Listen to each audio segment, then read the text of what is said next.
എന്നതാണ് ആ യൂട്യൂബർക്കുണ്ടായ പ്രയാസം. കാരണം ഫണ്ട് ലഭിച്ചിട്ട് എന്താണ് ചെയ്യുന്നത്? അല്ല, അയാൾ കുറച്ച് കൊടുക്കുന്നു, ബാക്കി എടുക്കുന്നു എന്നുള്ളതാണ്. അത് നമ്മുടെ കേരളത്തിലെ ഏത് ചാരിറ്റി പ്രവർത്തനം നടത്തുമ്പോഴും അതിനെ എതിർക്കുക എന്നത് മറ്റു യൂട്യൂബർമാർക്കുള്ള അസൂയാവഹമായ ഒരു രോഗമാണ്. അതെല്ലാവരും അത് നിങ്ങൾക്ക് അറിയുന്നതാണ്. നമ്മുടെ കേരളത്തിലെ വലിയ വലിയ ചാരിറ്റി പ്രവർത്തനം ചെയ്യുന്നവരെയൊക്കെ എതിർക്കുക, എന്നിട്ട് ഇവർക്കൊന്നും ചെയ്യാനും പറ്റില്ല, ചെയ്യുന്നത് ഇല്ലാതാക്കുകയും ചെയ്യാറുണ്ട്. കാരണം ബഹുമാനപ്പെട്ട തങ്ങളെ ഞാൻ വിളിക്കുകയും ബഹുമാനപ്പെട്ട തങ്ങളോട് ഞാൻ പറഞ്ഞു, ഞാനൊരു കുഗ്രാമത്തിലാണ്, നിങ്ങൾക്ക് പറ്റുമെങ്കിൽ ഈ സ്ഥലത്ത് വന്ന് താങ്കളുടെ സലാദും മറ്റുള്ള ചികിത്സയും നടത്താൻ പറ്റുമെന്ന് ചോദിച്ചപ്പോൾ അദ്ദേഹം പറഞ്ഞു, ശരി, ഞാൻ ആളെയാക്കാൻ നോക്കാമെന്ന് പറഞ്ഞു. അദ്ദേഹത്തിന്റെ അമ്മാവനും മറ്റു 4-5 പേര് വന്ന് സ്ഥലമൊക്കെ കണ്ട് അവർക്ക് ഇഷ്ടപ്പെട്ടു. പരിപാടി തുടങ്ങുകയും ചെയ്തു. അൽഹംദുലില്ലാ കഴിഞ്ഞ 3 വർഷമായി വളരെ നല്ല രീതിയിൽ, അതായത് തങ്ങൾ വരുമ്പോൾ 1000-ഓളം ആളുകൾ വരികയും റോഡുകൾ ബ്ലോക്ക് ആവുകയും ചെയ്യുന്നു. റോഡ് എന്ന് പറയുന്നത് കുഗ്രാമമാണ്, ഇതുപോലത്തെ റോഡാണ് വരുന്നത്. അങ്ങനെ വലിയ പ്രശ്നമുണ്ട്.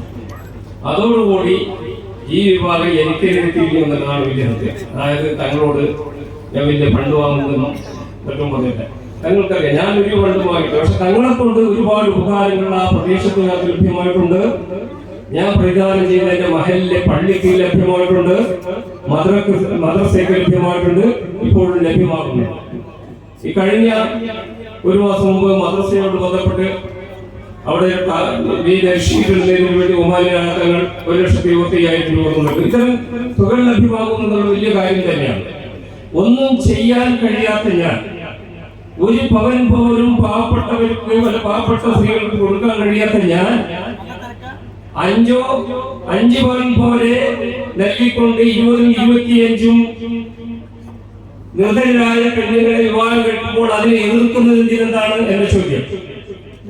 ഇന്ന് മാത്രമല്ല, ഇവർ ചെയ്ത ഒരു പണി അറിയുക. കഴിഞ്ഞ മാസം ഇവർ എന്നോട് പറയും, തങ്ങൾ വരുന്ന നിർത്തണമെന്ന് പറയും. ഞാൻ ഒരു കാരണവശാലും നിർത്തില്ല എന്ന് പറയുകയും ഇവര്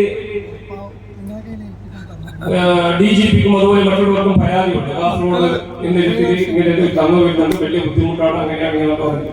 അങ്ങനെ സ്പെഷ്യൽ വിളിക്കുക. ആ സമയത്ത് ഞാൻ ദുബൈയിലാണ്. ബഹുമാനപ്പെട്ട മുസ്തഫ തങ്ങൾ വന്നിട്ടുണ്ട്. 3 മാസം വരെ സുഖമില്ലാത്തതുകൊണ്ട് ബഹുമാനായ മുസ്തഫ തങ്ങളും അദ്ദേഹത്തിന്റെ കൂടെ മറ്റു തങ്ങന്മാരുമാണ് ഉൾപ്പെടുന്നത്. ഇവര് എടുത്ത് പണി എന്താണെന്നറിയാം. പരാതി കൊടുത്ത് പള്ളിയിൽ തീവ്രവാദ സംഘം മറ്റും പറഞ്ഞത് പള്ളിയിൽ പോലീസിനെ വിളിച്ചു. ആദ്യം വന്ന് അന്വേഷിച്ചു. ദിവസം തങ്ങൾ മുസ്തഫ നിങ്ങൾ കാരണം അദ്ദേഹം വന്ന് ചെറുപ്പത്തൂർ, നിങ്ങൾ എങ്ങനെ പോകണം, ഒരു പ്രശ്നം ഉണ്ടാവില്ല, ഞാൻ സംസാരിച്ചിട്ടുണ്ട്, നിങ്ങൾ കേസെടുക്കണമെങ്കിൽ എന്റെ പേരിൽ കേസെടുത്തോട്ടെ, നിങ്ങൾ ബഹുമാനപ്പെട്ട മുസ്തഫാദങ്ങളാണ് പോയി. രാവിലെ ആദ്യം 3 പോലീസുകാർ വന്ന് അന്വേഷിച്ചു പോയി. എന്നിട്ട് ഇവർക്ക് തൃപ്തിയാവില്ല. പിന്നീട് ഒരു ജീപ്പ് പോലീസുകാർ ഈ പള്ളിയിലേക്ക് മദ്രസയിലേക്ക് കയറ്റുകയാണ് ചെയ്യുന്നത്. അതോടുകൂടി നാട്ടുകാരുടെ ഒരു വലിയ കാരണം പള്ളിയിലേക്ക് പോലീസുകാർ കാരണം പറയുമ്പോൾ ഒരു വിഷമം ഉണ്ടാകും സ്വാഭാവികം. ഞാൻ ദൂരിലാണുണ്ട്, ഞാൻ വിളിച്ചു പറയാൻ ഒരു പ്രശ്നമില്ല, അത് തെറ്റിദ്ധാരണയാണ് ആ കാര്യത്തിൽ. അങ്ങനെ എല്ലാ രീതിയിലും നന്മകൾ ചെയ്യുന്നവരെ ഇല്ലാതാക്കാൻ ശ്രമിക്കുന്ന ഇവർക്കുള്ള ഭവിഷ്യത്ത് നിങ്ങൾക്കറിയുമോ?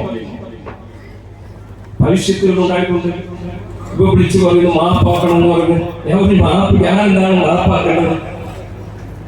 അപ്പോൾ ഈ സലാത്തിനും അതുപോലെ അനുബന്ധ കാര്യങ്ങൾക്കും ഒരു ശക്തിയുണ്ട് എന്നുള്ള കാര്യത്തിൽ യാതൊരു തർക്കവുമില്ല. അതുപോലെ തന്നെ ബഹുമാനപ്പെട്ട തങ്ങൾ ഒരിക്കലും എവിടെയും അവിടെ എവിടെയും പറഞ്ഞു എന്റെ കറാമത്തൊന്നും അദ്ദേഹം പറഞ്ഞിട്ടില്ല. പറഞ്ഞിട്ടുണ്ടോ? ഇല്ലല്ലോ. സലാത്തിൽ ഫാത്തിഹയുടെ കറാമത്തുണ്ടോ എന്ന് പറയുന്നുണ്ട്. അത് ഒരുപാട് നമുക്ക് മനസ്സിലായ കാര്യമാണ്. എന്റെ നാട്ടിൽ തന്നെ അടുത്ത കാലത്ത് 7 വർഷത്തോളമായി പ്രസവിക്കാത്ത 2 സ്ത്രീകൾ അൽഹംദുലില്ലാ ഇപ്പോൾ 8 മാസം കഴിഞ്ഞിരിക്കുകയാണ്. ബഹുമാനപ്പെട്ട തങ്ങളൊന്നും കൂടെ ആകുന്നു കൊടുത്തത് ഒരു തേനും സലാത്തിൽ ഫാത്തിഹ ചെല്ലാനേ പറഞ്ഞിട്ടുള്ളൂ.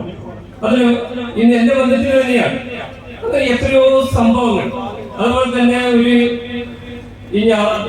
ഇതിനിടെ വന്നിരുന്നു കാസർഗോഡ് നിന്ന്. കാരണം 15 വർഷത്തോളമായി എഞ്ചിനീയറായ മകൻ വീട്ടിൽ നിന്ന് ഉമ്മയെ പുറത്താക്കുകയാണ്.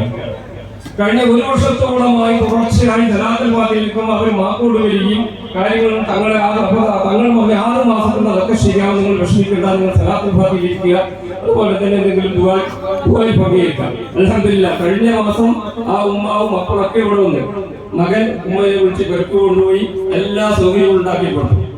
ഇതൊക്കെ നടക്കുന്നു എന്നുള്ളത് യാഥാർത്ഥ്യം തന്നെയാണ്. അതുകൊണ്ട് ബഹുമാനപ്പെട്ടവരെ, ഇപ്പോൾ ഇവർ ചെയ്യുന്നത് കേരളത്തിലെ ഏറ്റവും പ്രഗത്ഭരമായ യൂട്യൂബർമാരെ വിളിച്ചുകൊണ്ട് അനാവശ്യമായ കാര്യങ്ങൾ പറഞ്ഞു വെക്കുകയാണ്. അത് 10 ലക്ഷവും 12 ലക്ഷവും സബ്സ്ക്രൈബറുള്ള യൂട്യൂബർമാരാണ്. ഇത് നിങ്ങൾ ആരും പൊട്ടുപോകരുത്.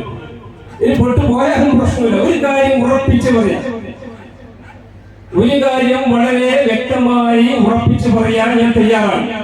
ബഹുമാനപ്പെട്ട നിങ്ങൾക്ക് ലഭ്യമാകുന്ന ഫണ്ടിൽ നിന്ന്, നിങ്ങൾ കൊടുക്കുന്ന ഫണ്ടിൽ നിന്നും നല്ലൊരു ശതമാനം, അതിൽ 100% കൊടുക്കുന്നതിന്റെ കാര്യം കൊടുക്കുന്നില്ല എങ്കിൽ അപ്പോൾ ലഭ്യമാകുന്ന 95% ഫണ്ടും ഇവിടെ വിനിയോഗിക്കപ്പെടുന്നുണ്ട് വിവാഹം, വീടുകൾ, മറ്റുള്ള കാര്യങ്ങൾക്ക്. അതുകൊണ്ട് നമ്മൾ നൽകും